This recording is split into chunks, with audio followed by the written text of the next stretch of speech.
দেশজুড়ে হিন্দু নিপীড়নের অভিযোগ উঠছে। তারই মধ্যেই বিভিন্ন জায়গা থেকে মারধরের খবরও সামনে আসছে। ইতিমধ্যেই সেই সমস্ত ভিডিও ভাইরালও হয়েছে। তবে তারই মধ্যে সম্প্রীতির নজিরও দেখা যাচ্ছে। দেশবাসীর মধ্যে একাংশের দাবি তারা ধর্মনিরপেক্ষতা বজায় রাখছেন, হিন্দু মুসলমান পাশাপাশি বাস করেন, সম্প্রীতি ধরে রেখেছেন। তেমনই একটি ভিডিও সামনে এসেছে, দেখাবো সেই ভিডিও।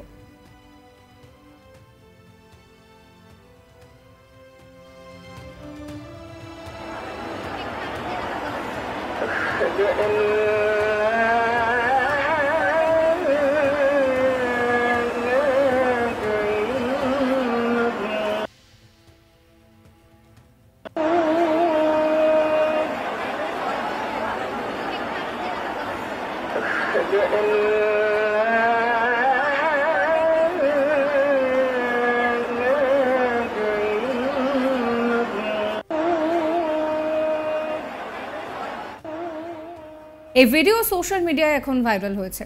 আর এই ভিডিওতেই দেখা যাচ্ছে রাস্তায় বেশ বড় সড় একটি সমাবেশ। দেখে মনেই হচ্ছে যে মিছিল বের করা হয়েছে। তবে মিছিলের প্রতিবাদী সবাই রাস্তার ওপর চুপ করে দাঁড়িয়ে রয়েছেন, আর চারপাশ থেকে ভেসে আসছে আজানের আওয়াজ।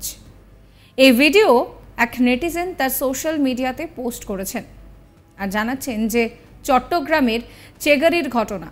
মাত্র 2-3 সেকেন্ড আগেও জয় শ্রীরাম স্লোগান শোনা যাচ্ছিল। তবে আজান শুরু হতেই মিছিল এবং স্লোগান থামিয়ে চুপ করে দাঁড়িয়ে রইলেন আন্দোলনকারীরা। সোশ্যাল মিডিয়া ইউজারের দাবি, এটাই তো আমাদের ধর্মীয় সৌহার্দ্যের বাংলাদেশ। সেই সঙ্গে তিনি ধর্মীয় স্থানে হামলা বন্ধেরও দাবি জানিয়েছেন। দেখুন ভিডিও।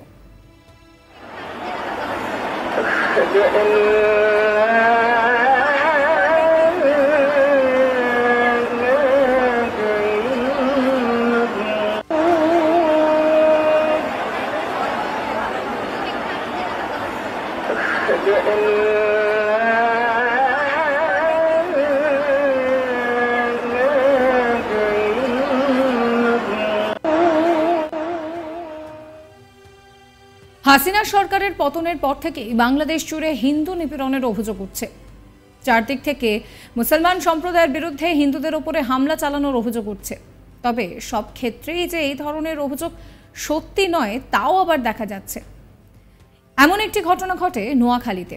সেখানে হিন্দু মন্দিরে অগ্নিসংযোগের অভিযোগ উঠেছিল। তবে পরে দেখা গেল যে হিন্দুরাই নিজেদের মন্দিরে আগুন লাগিয়ে দিয়েছে।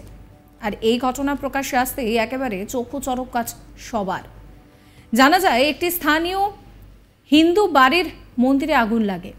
জানা যায় ওই বাড়ির এক যুবক ঘটনার দিন স্থানীয় একটি দোকান থেকে কেরোসিন তেল কিনে বাড়ি যায়, আর তারপরেই ঘটে ঘটনা।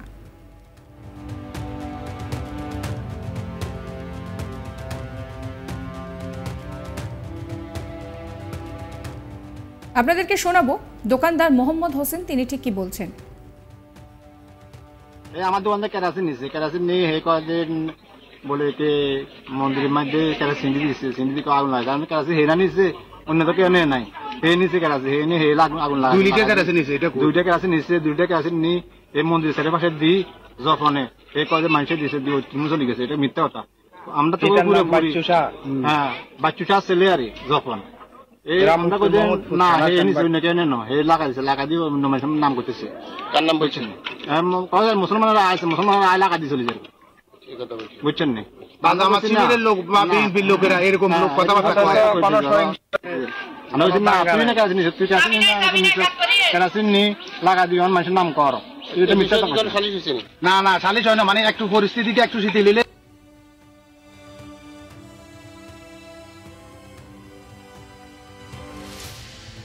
যদিও এই নিয়ে ওই যুবককে জিজ্ঞাসাবাদ করলে উঠে আসে অন্য এক তথ্য। সে জানায় যে সে বোতলে করে কেরোসিন তেল কিনে আনে।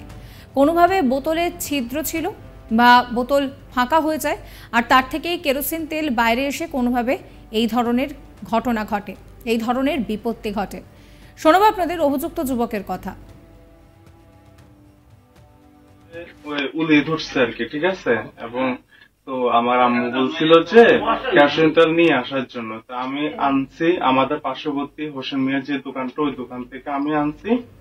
তো হয়তো আনার সময় হয়তো আমার বোতলে হয়তো ছিদ্র ছিল বা যেটাই হোক, হয়তো পড়তে পারে, ঠিক আছে, কিন্তু হয়তো আমি জানি না। কিন্তু পরবর্তীতে 8:30 বা 9টার দিকে যখন এটা গন্ধটা বের হয়েছে, আমি আসলে ওই খেয়ালের ভুলে জিনিসটা আমার গার্ডিয়ানকে জানাইতে ভুলে গেছি, ঠিক আছে।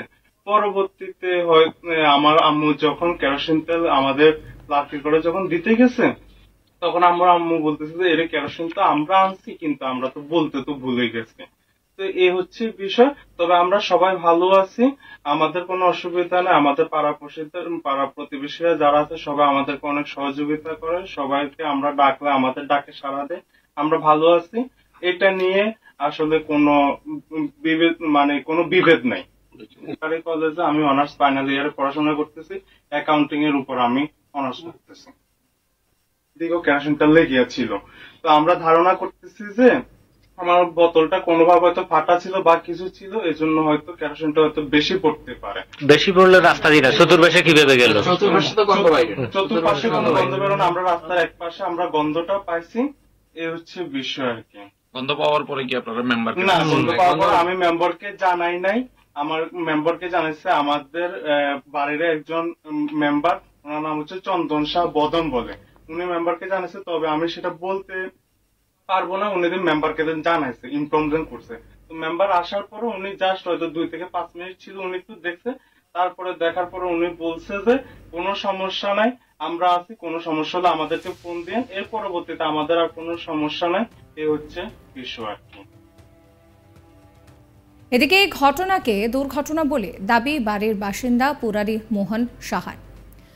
তিনি বলছেন যে এটা ভুলবশত হয়েছে, কেরোসিন তেল কিনতে গিয়ে পড়ে গিয়েছে, আমরা ক্ষমা চাইছি। আমাদের এখানে হিন্দু মুসলমানের কোনো রকম কোনো সমস্যা নেই। শোনাবো তার কথা। আমার ভাতিজা রিদম সাহা ওরফে যখন তার জীবনে প্রথম কেরোসিন তেল আনতে গিয়ে মন্দিরের সামনে হয়তো কয়েক ফোঁটা কেরোসিন তেল পড়ছে, জীবনের প্রথম কেরোসিন তেল আনতে গেছে, সে কখনো কেরোসিন দেখে নাই। লাড়কিতে উলিয়ে ধরছে, উলির জন্য কেরোসিন তেল আনতে গেছে, তার স্মরণ শক্তি ছিল না যে সে যে কেরোসিন আনছে। হয়তো অনেক সবাই আমরা বলতেছি যে কেরোসিনের গন্ধ, কেরোসিনের গন্ধ। তখন আমাদের পাড়ার বাড়ির সামনে একজন লোক ছিল চৌধুরী মিয়া, ওনারে ডাকিয়ে নিয়ে রাখাইছে। তারপরে একদিকে যখন এই ধরনের নিপীড়নের অভিযোগ উঠছে, তখনই দেখা গেল সম্প্রীতির নজির। যখন জয় শ্রীরাম স্লোগান চলছে, তার মাঝে যখন আজানের সুর ভেসে এলো, আন্দোলনকারীরা তারা থামিয়ে দিলেন সেই স্লোগান দেওয়া, চলল আজানের সুর। সাবস্ক্রাইব করবেন আজ তাক বাংলার ইউটিউব চ্যানেলকে, ফলো করবেন হোয়াটসঅ্যাপ চ্যানেলও।